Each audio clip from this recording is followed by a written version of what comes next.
Assalamualaikum warahmatullahi wabarakatuh. Alhamdulillahi wahdah, sadaqa wa'dah wa nasara abdah.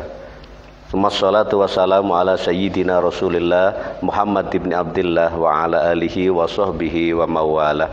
Amma ba'du, hadratal muhtaramin, para alim yang kami taati, wabil khusus yang hadir di tengah-tengah kita, panjenenganipun Al-Mukarram Gus Muhammad Habibullah. Sehat Gus? Alhamdulillah sehat Pak. Ya. Alhamdulillah.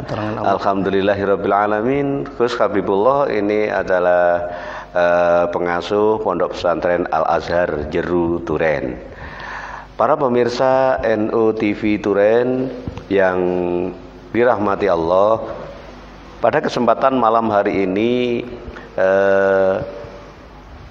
Gus Habibullah akan menguraikan sebuah judul yang diberi judul dalam bahasa Jawa, wong soro durung mesti elek, wong penak durung poro mesti api. Untuk lebih jelasnya jangan pindah channel ke lainnya, tetaplah di NU TV Turen yang disupport oleh Nuker Lazisnu, LTNNU dan LDNU MBCNU Kecamatan Turen. Di dalam suasana Ramadan ini juga kami dari NU TV Turen mengucapkan selamat menunaikan ibadah puasa bagi kaum muslimin muslimat, nahdiyin nahdiyat. Untuk mengikuti channel ini jangan lupa mohon subscribe-nya. Kita ikuti uraian dari Gus Habibullah tentang judul wong soro durung mesti elek, wong penak durung mesti api. Monggo Gus. Assalamualaikum warahmatullahi wabarakatuh. Waalaikumsalam warahmatullahi wabarakatuh. Bismillah, alhamdulillah, wassalatu wassalamu ala rasulillah Sayyidina Muhammad Allahumma sholli alaihi ibni Abdillah wa ala alihi wa sahbihi wa mawalah, amma ba'dah. Pemirsa yang diridhoi oleh Allah Subhanahu wa ta'ala dimanapun berada, kami memberi judul pengajian kita sore ini dengan judul wong soro durung mesti elek, wong penak durung mesti api. Kenapa demikian? Karena Rasulullah Shallallahu Alaihi Wasallam bersabda, "Idza aradallahu bi'abdihi al khaira ajjala lahu al-uqubah fid dunya." Jikalau Allah menghendaki baik terhadap hambanya, maka Allah akan mensegerakan hukumannya di dunia. Jadi kalau ada orang kait nyolong konangan, sementara temannya yang lain berkali-kali mencuri, enggak konangan. Kait korupsi di penjara. Sing kancane balak-balik korupsi ora tahu konangan. Nah, ini insya Allah termasuk hadis ini yang begitu mencuri konangan atau korupsi konangan, ini insya Allah diselamatkan oleh Allah. Ini dikehendaki baik oleh Allah agar segera menjadi orang baik, tidak terus menjadi orang jelek. Sebaliknya, wa idza aradallahu bi 'abdihi asyarra amsaka anhu bi dzambihi hatta yuwafa bihi yaumal qiyamah. Jikalau Allah menghendaki hambanya suatu kejelekan, maka hamba tersebut akan ditahan dengan dosanya, tidak diberi siksaan, tidak diberi hukuman, sampai siksaan tersebut akan dipenuhi besok di akhirat, di hari kiamat. Jadi siksanya nanti lebih berat lagi. Jadi seandainya kita menjadi pejabat, kemudian korup supir ulang-ulang, kok tidak konangan, tidak pernah masuk penjara, hati-hati. Jangan-jangan ini masuk dalam kategori yang kedua ini, orang yang dikehendaki jelek oleh Allah, orang yang nantinya akan diperberat siksanya oleh Allah Subhanahu wa Ta'ala. Makanya sesuai judul tadi, wong soro durung mesti elek, wong penak durung mesti api. Lah, ilmu semacam ini ya, kita harus pandai-pandai untuk menerapkan, ya. Jangan sampai ini untuk menghakimi orang lain. Seandainya ada orang, ya, hidupnya sengsara, ya, kemudian kita langsung memvonis, ya, oh berarti ini orang jelek, atau sebaliknya, oh ini berarti orang baik. Ya belum tentu semua, belum tentu semua. Jadi yang baik ketika kita ini dalam keadaan mewah, enak, ya, kita jangan GR. Jangan merasa saya ini diberkati oleh Allah, dirahmati oleh Allah, belum tentu. Nah, jangan-jangan ini termasuk ya orang yang diberi istidraj, dilulu oleh Allah. Nah, begitu. Begitu pula seandainya ada orang kok nasibnya sial terus, jangan divonis oh ini berarti orang yang kurang barokah. Belum tentu. Jangan-jangan ini justru orang yang dikasih oleh Allah, ya, punya kesalahan satu oleh Allah langsung diberi hukuman, sehingga dosanya habis, di akhirat tinggal enaknya. Lah mungkin seperti itu.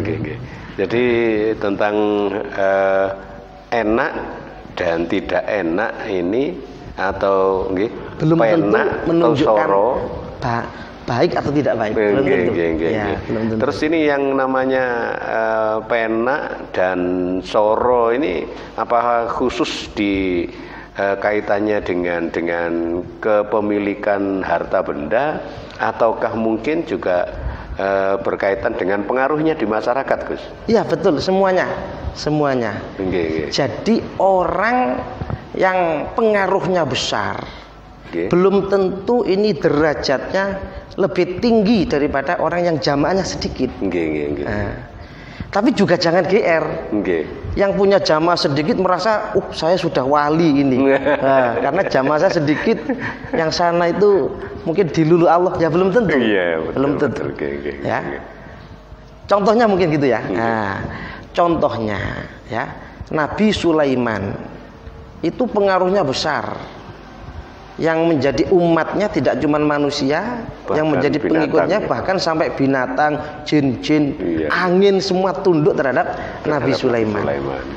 Tapi ternyata walaupun pengikut Nabi Sulaiman ribuan, beliau masih kalah dengan Nabi Nuh. Nabi Nuh yang berjuang sampai ratusan tahun, bahkan sampai 1000 tahun, pengikutnya cuma 70. Bahkan sampai keluarganya saja tidak semuanya. Bahkan sampai keluarganya nggak ikut. Ternyata justru Nabi Nuh ini yang punya pangkat ulul azmi.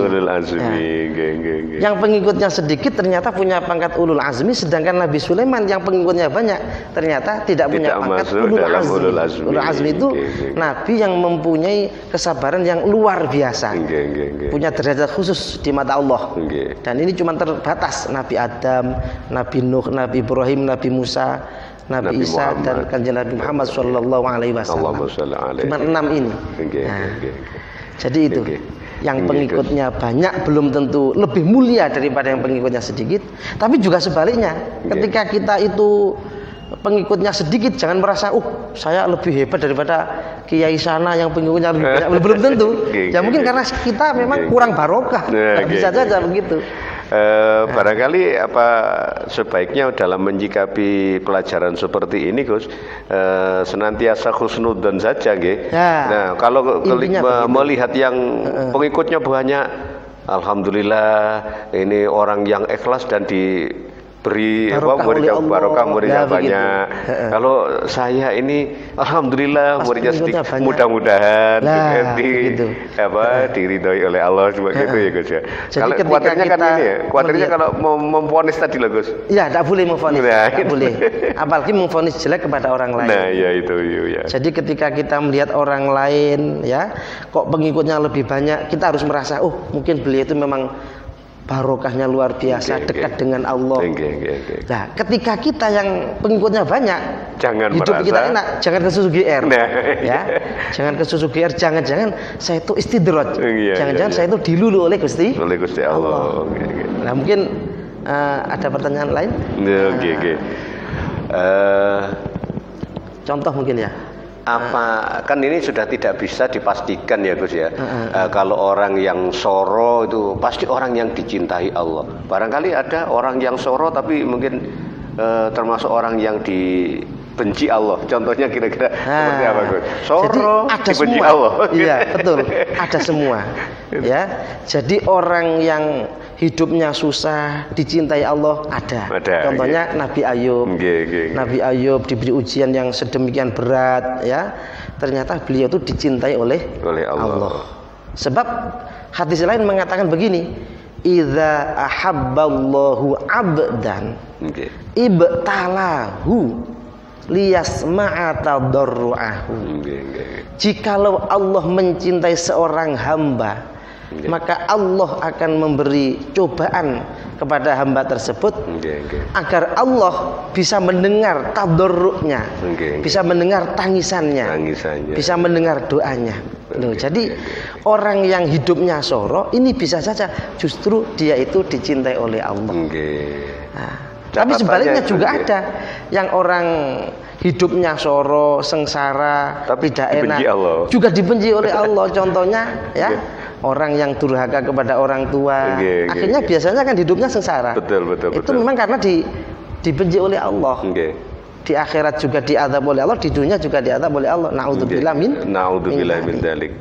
Nah, ada juga orang yang hidupnya enak, bahkan tidak pernah sakit. Ternyata dia itu dibenci oleh Allah. Siapa? Contohnya Fir'aun. Fir'aun ini jangankan ya sakit apa sekarang ini corona gitu ya. Flu saja nggak pernah ya Gus ya. Flu nggak pernah, sakit gigi nggak pernah ya. Jadi Fir'aun ini masya Allah luar biasa. Diistidraj oleh Allah, dilulu oleh Allah, tidak pernah sakit ya, tidak pernah demam, tidak pernah sakit gigi, tidak pernah udunen ya, hajatnya semuanya dikabulkan oleh Allah. Tapi itu tadi dia istidraj ya, dilulu oleh Allah. Makanya kalau kita melihat orang sakti semisal ya, jangan langsung dianggap ini wali, belum tentu.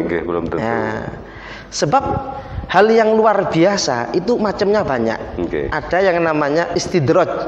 Ini dilulu oleh Allah.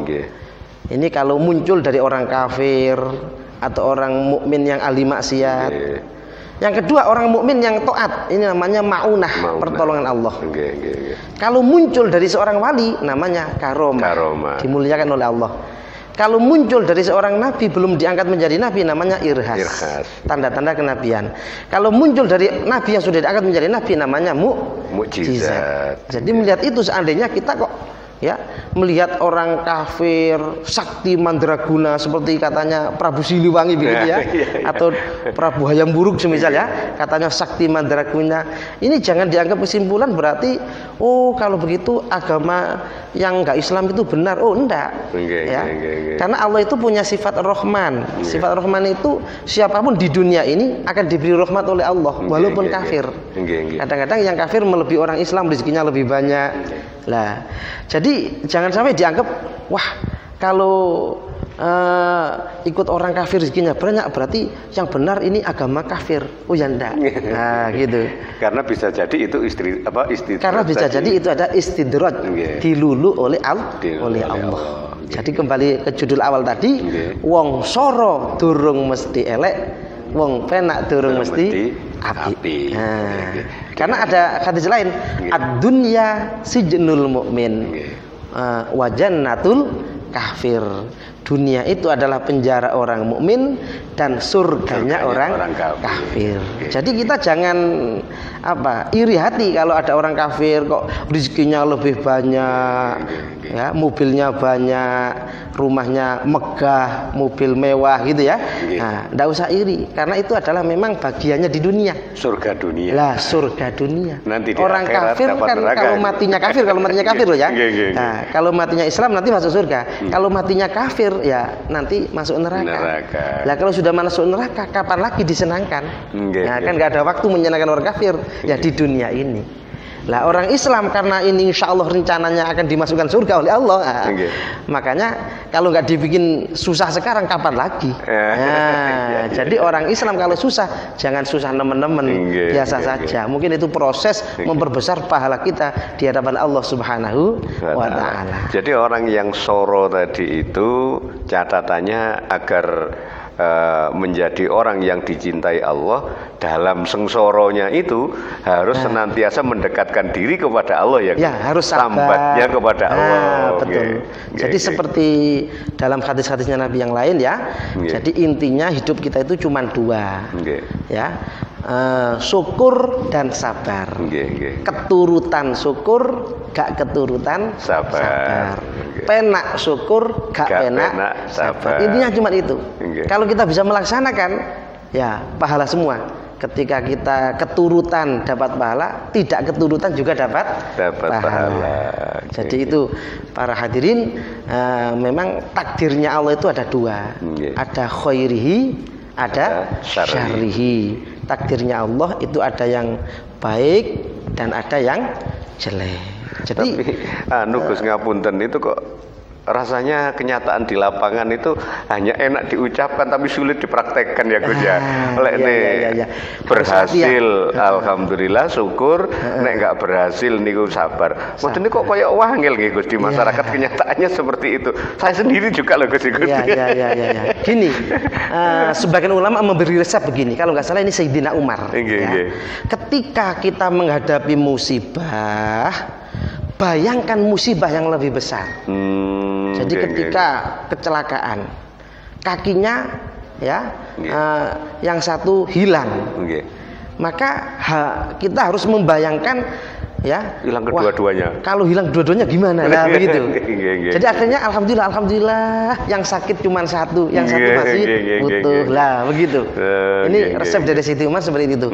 Bayangkan musibah yang lebih besar, insya Allah akan tetap syukur walaupun dalam keadaan seperti apapun. Kemudian yang lain ya, kalau nggak salah hadis Rasulullah di dalam masalah ekonomi kita harus membayangkan yang lebih parah daripada kita. Ilaman huwa asfala minkum, kan gitu ya kan.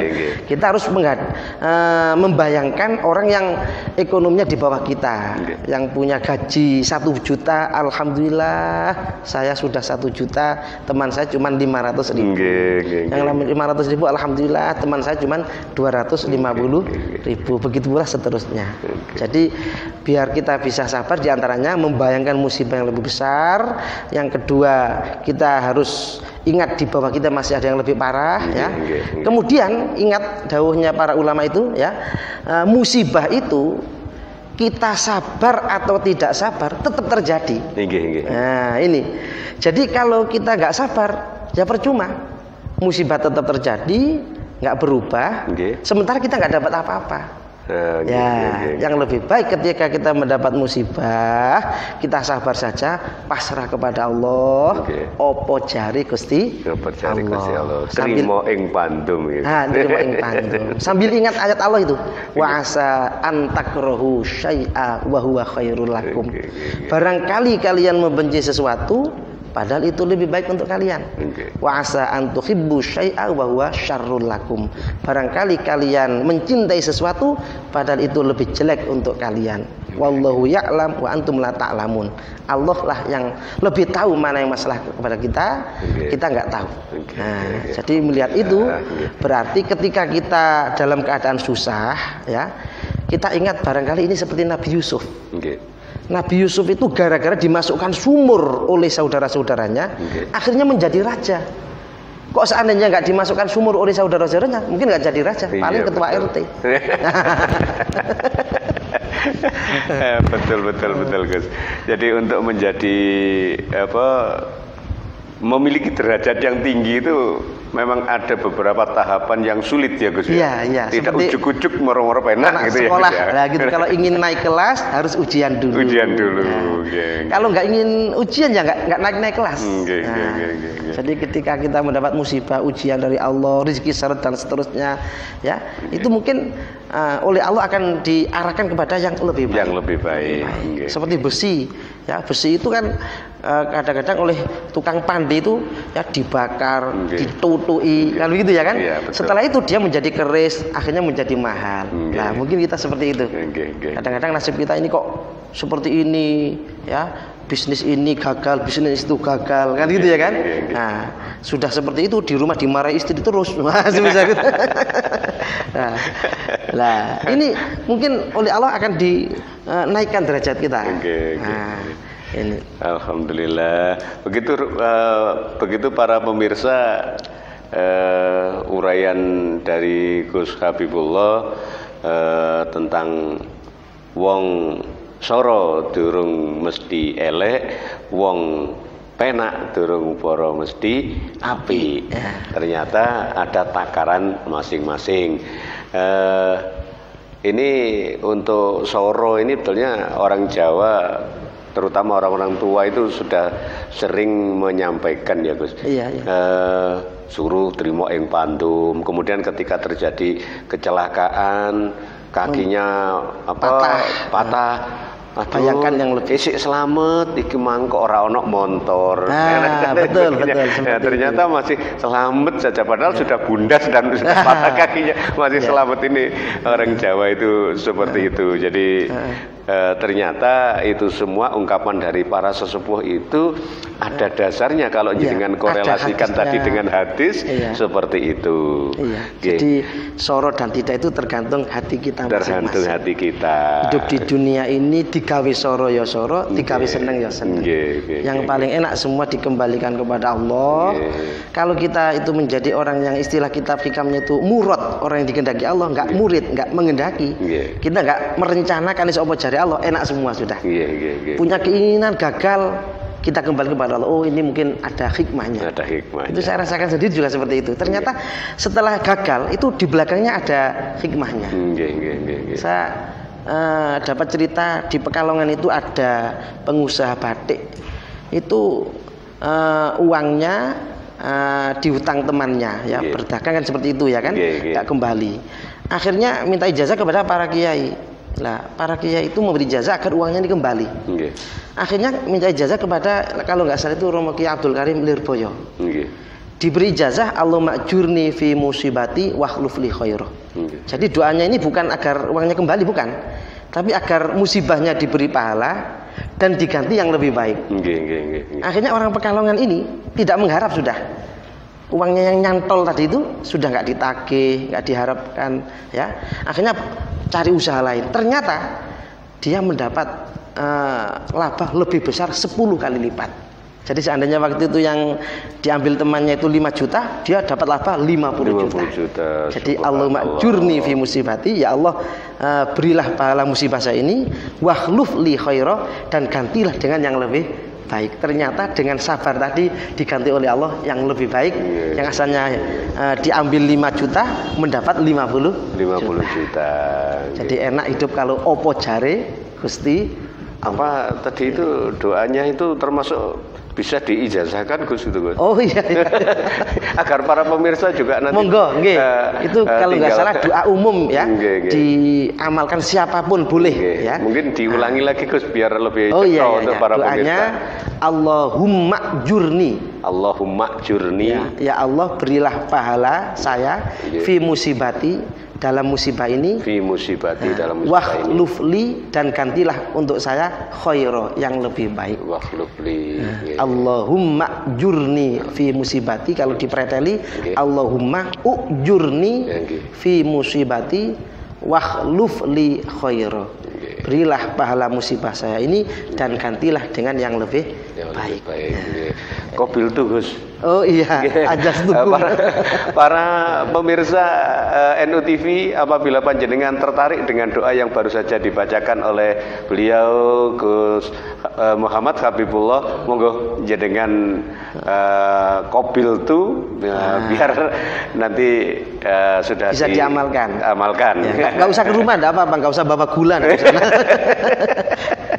Ini nggak usah bawa gula katanya, ini jenengan sudah cukup hanya bondo kobil itu ya, sudah mempunyai sudah doa. Insya Allah nanti menjenengan kalau punya masalah, punya hutang, punya piutang lah ya, punya piutang, nggak usah gupuh nagih, tapi mohon kepada Allah untuk diganti dengan yang lebih baik. Saya beri cerita lagi ya? Ya? Tidak apa-apa, saya beri cerita lagi. Oke, moga-moga. Saya punya teman di Sidoarjo. Ya, ketika saya ikut mendengarkan ceramahnya Kiai Ali Tulangan di Sidoarjo, saya duduk bersama seorang teman yang ada di situ, baru kenalan saya. Ya. Dia cerita waktu itu hutang uang untuk bisnis dibuat untuk membeli becak sejumlah 8. Ya, ternyata diakali wong, ya, uangnya ditilep, ya, diakali temannya. Akhirnya uang ini hilang, nangis ke Gus Ali Tulangan itu. Kata Gus Ali, menisan sodakoh, noh pompong sik melarat begitu. Pompong sik pegel, pompong sik melarat, sodakoh, noh wis tak amalan iki, sholawat sing akeh. Alhamdulillah, ya, walaupun berat, ya, diikhlaskan. Niat sodakoh, pompong sik melarat, pompong sik pegel gitu. Akhirnya setelah itu 3 bulan kalau nggak salah mengamalkan sholawat yang dari Gus Ali itu, ya. Akhirnya uang itu kembali, ya, punya bisnis lain, ya. Bukan uang yang tadi kembali, bukan. Bisnis lain dapat laba banyak, malah bisa membeli mobil Cherry. Ditunjukkan mobilnya ke saya. Kalau nggak salah waktu itu warna merah kalau nggak salah gitu. Jadi ternyata Allah Maha Kaya. Ya. Ketika kita mau sedekah pada waktu fakir, pada waktu susah, ternyata gantinya luar biasa. Jadi musibah membawa nikmat. Kadang seperti itu. Gara-gara diakali duit motor Cherry. Kalau nggak diakali belum tentu bisa beli mobil. Kan begitu. Hanya pasti punya becak 8. Hanya becak 8. Subhanallah. Ini cerita dari tambahan dari Gus Habibullah, adalah cerita yang sengsara membawa berkah ini. Musibah membawa berkah. Musibah diakali, akhirnya berkahnya dapat mobil. Para pemirsa yang dirahmati Allah, kiranya demikian yang bisa kami suguhkan pada kesempatan malam hari ini. Mudah-mudahan menjadi ilmu yang bermanfaat. Untuk lebih afdolnya, monggo Gus dibacakan doa agar ilmu yang jenengan sampaikan tadi menjadi ilmu yang manfaat bagi para pemirsa sekalian. Amin ya. Saya berdoa panjenengan yang mengamini, ad-da'i wal mu'ammin yashtarikani fil ajri. Orang yang berdoa dan yang mengamini semuanya sama-sama diberi pahala oleh Allah Subhanahu wa taala. Bismillahirrahmanirrahim. Alhamdulillahirabbil alamin. Allahumma shalli wa sallim wa barik ala sayyidina Muhammad wa ala alihi washabihi ajma'in. Allahumma ighfir lana dzunubana wa liwalidina warhamhum kama rabbawna shighara warjam syekhina wa asatidina muallimina wa dzurriyyatina wa jama'atina wa tanabidina wa qiyamah. Ya Allah, Allahumma anfa'na bima 'allamtana wa 'allimna ma yanfa'una wa zidna ilma. Alhamdulillah ala kulli halin wa na'udzubika min hali al-nar. Allahumma barik lana fi 'ulumina wa ta'allumina wa ta'limina khususan ta'limana hadha ya Allah, wa jama'atina khususan jama'ana nahdlatul ulama khususan nahdlatul ulama fi MBC Turin ya Allah. Allahumma ya Allah wafiqna min ta'atika wa ibadatik warzuqna husnal khotimah.